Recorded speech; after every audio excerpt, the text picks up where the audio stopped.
So ito, sunod mga kababayan. Ano yung sunod, Kent? O, ito tayo ha, kay Bini Abante. Kay Congressman Bini Abante. Mga kababayan, pakinggan ninyo ito mga DDS, masakit ito. Masakit ito, mga kababayan. O, dito tayo ha, kay Bini Abante. Ang banat ni Bini Abante kay Sara Duterte, ang sabi niya, ang pondo ng gobyerno ay hindi mo pagmamay-ari. Mahiya ka. Ito. Na-try mo na ba? Wait lang mga kababayan. May ads na. Sarap ng siomai chowpan. 99 pesos. Ang pondo ng gobyerno ay hindi mo pag-aari, Madam Vice President. Ito ay pawis at dugo ng mga manggagawang Pilipino. Tama. Mga kagalang-galang na kasama ko sa Kongreso. Higit sa lahat, sa ating mga kababayan na ngayon po ay nagtsatsaga magbantay at manood. Bilang endorser na ika-4 na impeachment complaint, gusto ko pong sabihin ang mga bagay na ito. Ako ngayon ay nandirito hindi lamang bilang inyong kinatawan, kundi bilang isang lingkod ng Diyos. Pakinggan ninyo ha, masakit yan. Mga DDS, hindi nyo magets yan. Ibabash nyo na naman si Bini Abante. Na naniniwala na ang katotohanan ay hindi kailanman mabibilanggo ng anino ng confidentiality. Ayan. Ang impeachment na ito ay hindi laban sa politika. Ito ay laban sa pagtataksil sa tiwala ng sambayanan. Tama. Ang Vice Presidente ay hindi nagkasala sa komiting ito. Siya ay nagkasala sa taong bayan. Tama naman, di ba? Hindi naman nagkasala si Sara sa Kongreso. Nagkasala si Sara sa tiwala ng mga bumoto sa kanyang minions. Kawawa yung mga DDS na bumoto dyan. Niloloko niya. Biruin nyo ito mga DDS bago ko ipagpatuloy itong yung banat ni Abante, ganito yan. Mga DDS, ganito nakita nyo naman yung pumapasok sa bank account ni Sara, bilyon-bilyon, kay Man Scarpio at sa kanya. Ngayon, tanungin ko kayo bang mga sumuporta kay Sara, may ganun ba kayo? Si Sara, matanggal man yan pagiging vice president, bilyonaryo yan. Kayo, ultimo nga 100k sa wallet nyo, wala kayo Di ba? Ngayon, ang tanong, saan galing ni Sara ang pera na yan? Bakit hindi nyo alam? Bakit hindi niya sinabi sa inyo? Ayaw nga niya humarap Sa madaling salita, ayaw niyang ipaalam sa mga uto-uto na tanga-tangang DDS na bumoto at sumuporta sa pamilya nila ang katotohanan, kaya ayaw niyang humarap. Di ba? Biruin nyo, ikaw DDS, sabi mo mahal mo si Sara, Pilipinas Duterte pa rin.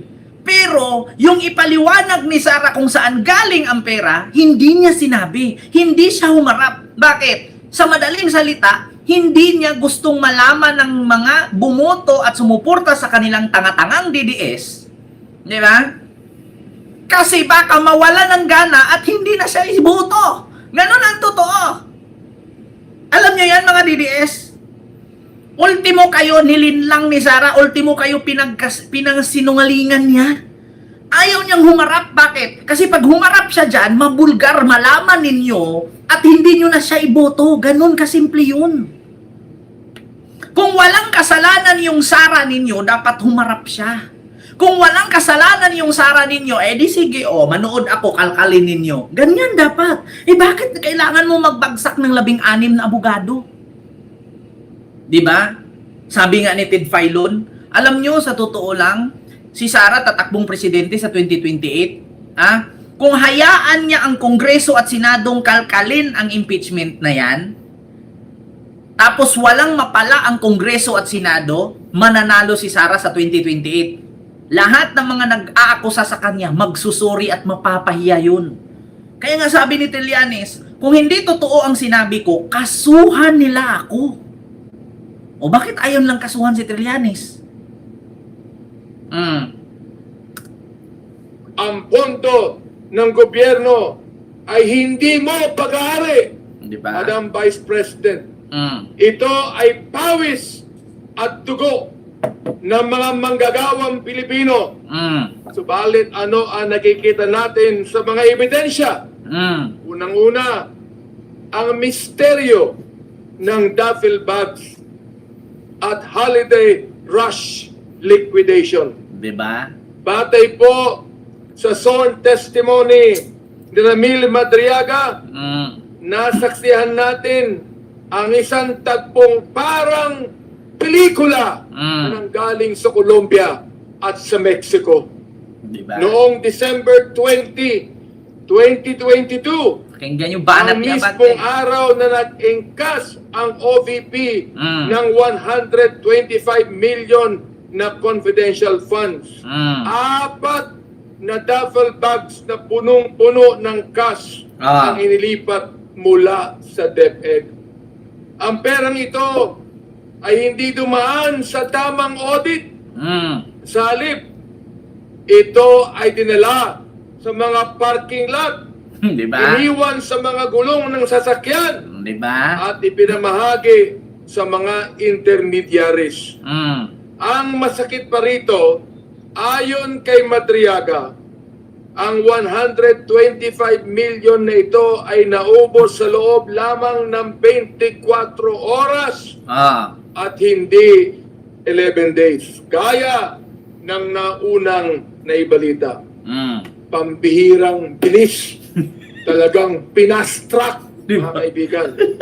Ang sabi ng PSA, ang mga pinagbayaran di umano ng OVP sa mga safe houses Safe houses, ay mga taong Ogos Reyes. Di ba? Nagbabayad ka ng safe house pero wala namang nakatira. Tapos ang halaga ng safe house, daan-daan libo. Milyon isang taon? Bakit ka nagbabayad ng safe house na wala namang nakatira? Biruin nyo, tapos yung ito pang issue ni Sara sa DepEd, napakaraming estudyante, 19,000 go student. Tumatanggap ng benepisyo na voucher program, 64 million, 19,000 student, scholar daw, pero nung ichinek ngayon, walang estudyante, pangalan lang. Di ba? O mga DDS, paano yan? Paano nyo ipaliwanag yan? Yung 19,000 student, ginastusan ng 64 million. Tapos walang estudyante. Tapos kumubra sila ng 64 million. Yung training ng armed forces, 15 million binigay daw di umano ng DepEd. Nung ichinik sa armed forces, wala namang natanggap. Sinong kumuha? Ngayon, nung nalaman-laman ng Armed Forces of the Philippines, or military, kumuha lang pala ng resibo, tapos ginawa ng peking resibo na kunwari tumanggap ang Armed Forces. Nung ichinik ngayon ni Luistro, walang natanggap ang Armed Forces. Diba? Walang nakuha. Saan napunta yung 15 million? Diba? Saan napunta ang 15 million? Ngayon, itong 125 million na dineliver ni Madriaga, kanino napunta? Hindi natin alam kasi ayaw humarap ni Sara. Diba? Po ang tinanong ko sa PSA, kung wala kayong record ng mga taong ito, ibig sabihin, hindi ito matatagpuan ng sinuman at ng anuman. Nagbayad ka ng daan-daan libo buwan-buwan sa safe house. Ngayon nung itinanong, ito bang mga tao, si Mary Crispiatos, Kukoy Villamin, Jukes Diluga ay nasa safe house? Sabi ng PSA, wala po yan, not existing. Hindi po yan nakikita, parang Diyos yan. Walang dugo, walang laman, espiritu lang. Diba? Biruin nyo yan. Nagbabayad ka ng boarding house, 1 million isang taon, kasi doon daw nakatira si Mary Grace Piatos. Nung ichinik ngayon sa PSA at ng NBI, CIDJ at PNP, walang safe house, walang tao, pero may nagasto. Milyon. Diba? Eh, sinong natutulog doon? Sabi ni Ricky Solon, "Oh really? Are you sure? Baka pagdating ng araw, mapapahiya kayo sa sinasabi nyo." Hindi pa ako pumalya sa mga sinabi ko. Bakit kami ang mapapahiya? Eh kung meron pala at totoo pala yung safe house na yan at Mary Grace Piatos na yan, bakit ayaw ni Sarah humarap? Bakit patagalin pa niya? Bakit hayaan pa niyang masira ang pangalan niya bago niya ipakita? Ricky Solon, tanong kita, bakit sabi mo pagdating ng araw mapahiya kami? Bakit kailangan ipaabot pa ni Sarah ng 2028? Bakit kailangan pa ni Sarah sabihang magnanakaw siya bago niya ilabas yung katotohanan? Sige nga, nasa tamang pang-iisip ba ang Vice President mo? Ngayon, sabihin ko si Sarah magnanakaw, bakit hantayin pa niyang sabihan ko siyang magnanakaw? Bakit hantayin pa niyang mapahiya ang buong angkan niya? Bago niya ilabas ang katotohanan. Diba? Bakit antayin pa ang pagdating ng araw? Anong araw yan? Maraming araw, walang katapusan ng araw. Ricky Solon, walang katapusan ang araw. Hindi natatapos ang petsa. Hindi natatapos ang buwan, pati ang taon. Kailan po yan? Lagyan mo. Kasi yung sinasabi mo baka pagdating ng araw mapahiya, nasubukan na namin yan. Di ba hinamon ko nga kayo, magilit ako ng liig kung makauwi si Digong katapusan ng 2025. Nakauwi ba? Nagilit ba ako? Di ba? Hinamon ko nga kayo magilit ako ng liig kung makauwi si Digong. Anyari? Napahiya kami? Nagilit ba ako ng liig? Nakauwi ba? Ngayon, kailan ba yung pagdating ng araw? Pag namatay si Aisa Sigira? Baka si Aisa Sigira lang ang may hawak ng pagdating ng panahon. Kay Aisa Sigira lang namin matagpuan yung pagdating ng araw. Lagyan mo ng petsa, lagyan mo ng taon, lagyan mo ng buwan. Sabi, baka mapahiya kayo sa sinasabi niyo pagdating ng araw. Eh, kailan ba yung pagdating ng araw? Araw-araw naman dumating yung araw. Walang katapusan. Hanggang kailan ba? Pag namatay si Digong? Kailan ba yung pagdating na araw na yan? Sagot. Sagot, Ricky Solon. Sagot. Kailan ba yung pagdating na araw na yan? Ikaw nga mismo hindi mo alam. Ricky Solon, kailan ba yung pagdating na araw na yan? Kasi pati ikaw, hindi mo rin alam kung kailan yung araw na yan Yan ang mahirap sa inyong mga DDS kung hindi nyo sabihin, magkita na lang tayo sa 2028. Pagdating ng araw. Eh, kailan ba yan? Ito mga kababayan. Ang sakit ng mga DDS, lagi nilang sinasabi, maghintay kayo sa 2028, doon tayo magkaalaman. Yun kung hindi makulong si Sarah sa 2027. Diba? Palagay natin matatanggal nyo ang BP pero nandyan si Baste. Wow! Kahit naman nandyan si Baste, do you think manalo yan? Putang ina! Wag mo ipagmalaki yan kasi hindi ka taga Davao, hindi mo siya kilala. Kaming mga taga Davao region, kilala namin kung sino si Baste. Ang pagpalit para mananagot sa mga ginagawa niyo kabilang pamilya sa mga korap na gobyerno at involved sa flood control, yari kayo. Alam niyo sa totoo lang, mga kababayan, kahit nga si Hanilit, ilagay mo dyan, gawin. Halimbawa, makulong si Sarah, papalit si Baste, makulong si Baste, papalit si Pulong, makulong si Pulong, papalit si Hanilit. Do you think mananalo pa yung mga yan? Do you think mananalo pa yung mga yan? Si Baste, pinagmalaki nyo? Ipalagay daw natin matanggal si Sarah. Nandyan naman si Baste. Anong mapapala namin kay Baste? Anong makukuha namin dyan? Yung late pumapasok, yung laging lasing, nagsasurfing at videoke. Yan ang gusto niyo maging presidente. kung si Baste man lang din, at si Trillanes ang maglaban, alikabok.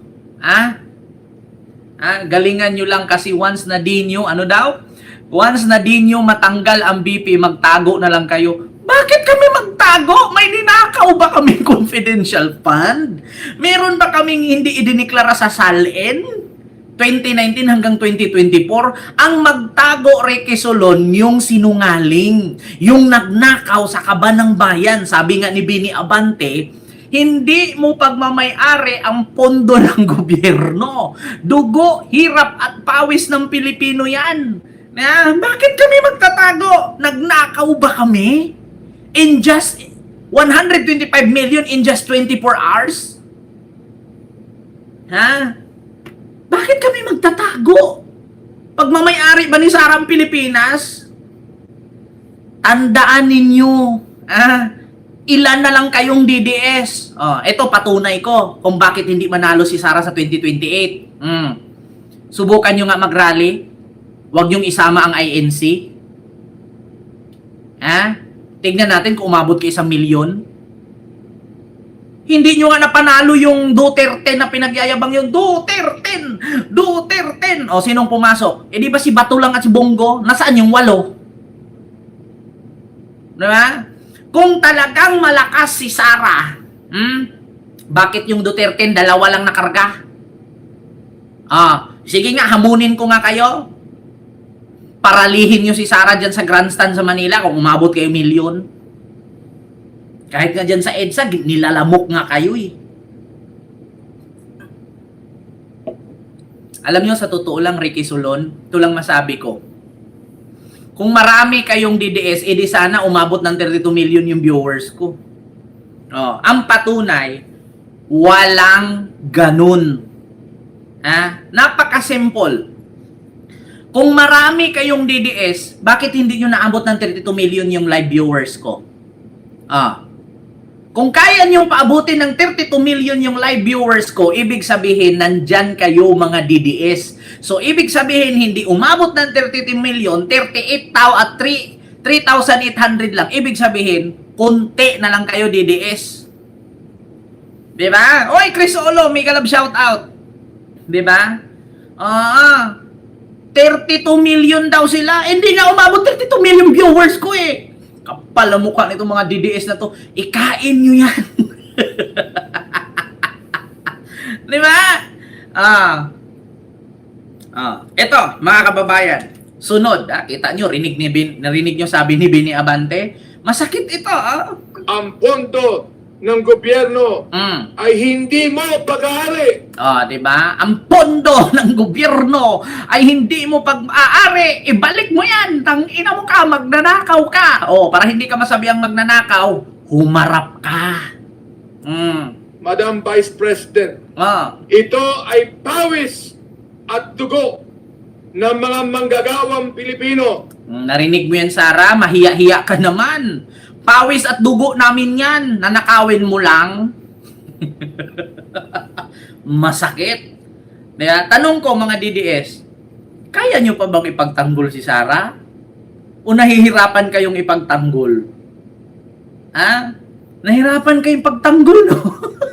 Ang hirap ipagtanggol kasi siya mismo hindi sumasagot. Siya mismo ayaw magsalita. Kung ako ngayon DDS vlogger, how could I defend a human? There is no human. Diba? How could I defend a human if there is no human? How could I defend a vice president if there is no vice president? Diba ang hirap? Buti pa si PBBM, hindi mahirap ipagtanggol. Bakit? Nagbubuhat ng bigas. Nagja-jumping jack. Yung vice president ninyo, how could I defend a vice president if there is no vice president at all? Masakit man, pero totoo. Diba? Sunod, mga kababayan, nandyan si Chris Olo. Oy, Miguel shoutout po mga kababayan, no? Baka mag-live po sila mamaya, no? Paki ano din po pagkatapos natin.